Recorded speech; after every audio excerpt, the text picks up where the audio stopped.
This morning could be the beginning of the end after President Trump said the Pentagon's work in Iran could be over soon after just a week and a half of overwhelming U.S. military force. U.S. Central Command said it has struck more than 5,000 targets since the start of Operation Epic Fury.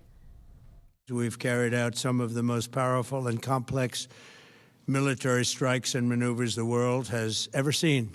We're achieving major strides toward completing our military objective. And some people could say they're pretty well complete. Mark Boyle joining us now from the live desk with more on this. It's kind of what we expected, obviously. We knew this was not going to last very long. Well, naysayers were saying, oh, this is going to be forever. The president really came out in the very beginning, Jan, and said, look, it's going to be a couple of weeks. We're going to knock them out. And that's exactly what he says they are doing. However, Iran making it clear they're not going to go away quietly. Some new video in the newsroom showing the Iran drone strikes overnight. These drones, however, were intercepted by the British Royal Air Force. This happened over Jordan and Bahrain. Now, more drone attacks also being reported this morning by the UAE, Saudi Arabia, and Kuwait. Nations like Australia are dedicating more resources to the region this morning. They're sending more missiles and surveillance planes to the UAE to help stop with those Iranian strikes. Back here at home, the president says our military is really well set. They have a handle on the situation and suggest that things could be winding down very soon. It's the beginning of building a new country, but they have no Navy, they have no Air Force, they have no anti-aircraft equipment. It's all been blown up. They have no radar. They have no telecommunications, and they have no leadership. Now, this morning, we are getting some new data from CENTCOM about the mission since it started. Here are some of the numbers right here for you. 5,000 targets hit, 50 ships have been destroyed. Those numbers likely to continue to go up. IRGC buildings exploded, intelligence sites hit, air defense systems knocked out completely, and multiple Navy ships and submarines blasted out of the water. We're expecting a major update from the Department of War later this morning. We'll bring you that live here on the National News Desk as the U.S. offensive in the Middle East continues right now. All right, Mark, thank you. Also this morning, global markets around the world surging after President Trump vowed to keep shipping lanes open in the Strait of Hormuz. Last night, President Trump did warn Iran if they tried to choke off oil supplies, the U.S. would respond with force 20 times stronger than anything they've seen so far.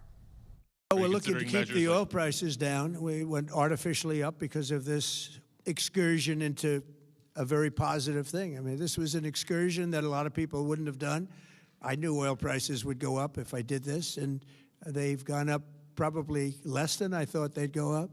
But I don't think anybody thought we were going to be this quickly successful. This was a military success, the likes of which people haven't seen. And the markets responded. Oil prices dropped on Friday. The price per barrel was around $90 before spiking to more than $115 over the weekend.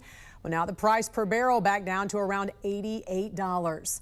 That's a dramatic swing in just days, but even with crude prices dropping, we could still see a temporary bump at the pump since retail gas prices do lag behind the market. Right now, the average price per gallon, about $3.54, up from $3.11 this time last week. Iran named a new supreme leader, Mojtaba Khamenei, the son of the late Ayatollah, as the war with the U.S. and Israel enters its second week. President Trump says the new leader won't last long without U.S. approval, while Israel has warned any successor who continues the fight will become a target. Joining us now to discuss is retired Air Force Brigadier General John Teichert. Good morning to you, General. Great to have you as always. Good morning, Jan. Iran turning the Ayatollah's son to take over in the middle of a war. What does this tell you about really the stability of the regime, and how does Israel's warning that any successor could be eliminated change really the calculus inside Tehran? Jan, this was clearly an act of continuity and defiance by the existing regime. And when we think about possible regime change, there are two mechanisms for that. And one of them is an opposition figure rising up from inside the regime. Clearly, that's not the case here. He is a hardliner, and I don't expect that we're going to see any change from the regime from within with a guy like that at the top as the new supreme leader. Do we actually know where Mojtaba Khamenei is right now? I mean, both his parents were killed, his wife, his son. Some question if he's even alive. Jan, we don't, and we do know that we have exquisite intelligence as far and as best as we can in this situation. But really, all the regime needs to do is outlast us. They just need to survive. And so, regardless of whether he is alive or dead, at least the indication is from the regime to the outside public that they are still in charge. And if they can wait us out, then we will never achieve the political objective of regime change or unconditional surrender. Well, from a military standpoint, how difficult is it to run a regime when the man at the top is the high value target? Jan, it's very difficult, but I think from the very beginning, we have destroyed their command and control and their leadership element. I think a lot of the conflict or the activity from Iran you've seen in the last couple of days has been independent battalions and brigades doing what they think is best because there is no leadership communication. But again, all they need to do in order to win is to survive. And I think right now they're in survival mode. And even if that means that the supreme leader can't actually command and control his forces, he's okay with that as long as the regime continues to outlast the United States. Meantime, the president did say we're closer to ending this campaign now, Operation Epic Fury. What are the signs this campaign is actually getting close to its objectives from a military standpoint? Yeah, Jan, so I think there's an interesting parsing here of the military objective, which has always been to destroy Iran's ability to project power and to threaten others. We're very clearly and successfully achieving and accomplishing that. You see fewer drones and fewer missiles and a destroyed Navy. And I think those are good indications that we are getting close to that objective. And then the president can make a decision. Does he continue on with a political objective of regime change, or does he take an off-ramp and declare success based on military objectives? And I think right now, especially with oil price spikes, he's considering the off-ramp option, and we'll see in the next few days. What do you think about that? You agree with that? Well, I think that it is important for the United States to get a win, to make sure that we've stopped the ability, at least in the short term, for Iran to project power. And, you know, they have this large proxy network that is now decimated. They have a ballistic missile fleet that is now shredded. They have a nuclear program that is likely still in rubble from June. And I think that gives us 5 to 10 years where Iran is not a major threat to humanity anymore. The problem is that no doubt the day the war stops, they're going to start rebuilding. And without regime change, then this is a good win, but it's not a permanent win. Well, you know, we're seeing this now because Iran's using the Strait of Hormuz to try to disrupt, you know, that shipping choke point. So from a military standpoint, let's talk about how real that threat is and what would it take to make sure it remains open?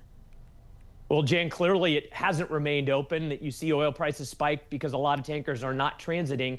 And I think there's two parts to that. And number one, I think it sounds a little flippant, but the best thing we can do is win. And when I say win, it means achieve the military objectives of decreasing Iran's ability to threaten us and project power.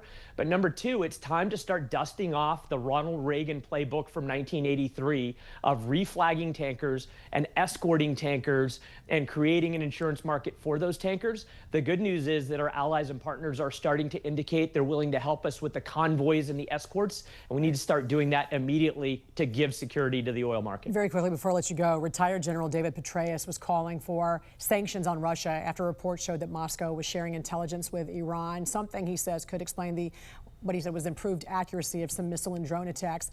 How much would that kind of support actually matter on the battlefield? And what message does it send if Russia is helping Iran, but the U.S. and Israel are still dominating? Jan, I think part of the conversation between President Trump and Putin yesterday was, Putin, you must stop this because it's counter to his interests in Ukraine. But it does have a difference that good intel is a key to military success. And I think some of those drone and missile attacks and the deadliness of them is because Russia has been providing that intel, and it must stop, or we're going to leverage sanctions like Petraeus suggests against Russia in Ukraine. All right, General, always appreciate your insight. Thank you so much for joining us this morning. Thank you, John. Really appreciate your time.